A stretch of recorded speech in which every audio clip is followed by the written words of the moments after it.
கொல்கத்தா அணிக்கு எதிரான ஐபிஎல் போட்டியில் 262 ரன்கள் என்ற ஹிமாலய இலக்கை எட்டி T20 கிரிக்கெட் போட்டியில் பஞ்சாப் அணி வரலாற்று சாதனை படைத்துள்ளது. ஐபிஎல் தொடரின் நேற்றைய ஆட்டத்தில் Kolkata night Riders, Punjab Kings அணிகள் மோதின. இதில் டாஸ் வென்ற பஞ்சாப் அணி பந்து வீச்சை தேர்வு செய்தது. இதையடுத்து களமிறங்கிய கொல்கத்தா அணி தொடக்கம் முதல் இறுதி வரை அதிரடியாக ஆடியது. தொடக்க வீரர்கள் சுனில் நரேன், சால்ட் இருவரும் அரை சதம் விளாசினர். இந்த ஜோடி முதல் விக்கெட்டுக்கு 138 ரன்கள் எடுத்தது. இதனால் கொல்கத்தா அணி 20 ஓவர் முடிவில் 4 விக்கெட் இழப்பிற்கு 261 ரன்கள் குவித்தது. இதனைத் தொடர்ந்து ஹிமாலய இலக்குடன் களமிறங்கிய பஞ்சாப் அணி தொடக்கம் முதலே கொல்கத்தா அணியின் பந்து வீச்சை நாலாபுறமும் சிதறடித்தது. அதிரடி காட்டிய பிரப்சிம்ரன் சிங் 18 பந்தில் அரை சதம் அடித்தார்.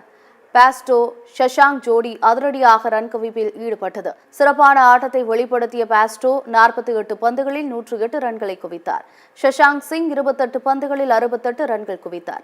இதனால் பஞ்சாப் அணி 18.4 ஓவரில் இலக்கை எட்டி 8 விக்கெட்டுகள் வித்தியாசத்தில் வெற்றி பெற்றது. இதன் மூலம் T20 கிரிக்கெட் போட்டியில் அதிகபட்ச ரன்களை சேஸ் செய்து பஞ்சாப் அணி வரலாற்று சாதனை படைத்துள்ளது. மேலும் நேற்றைய பஞ்சாப் கொல்கத்தா இடையேயான போட்டி ஐபிஎல் கிரிக்கெட் வரலாற்றில் அதிக சிக்சர்கள் அடிக்கப்பட்ட போட்டி என்ற சாதனையையும் படைத்துள்ளது.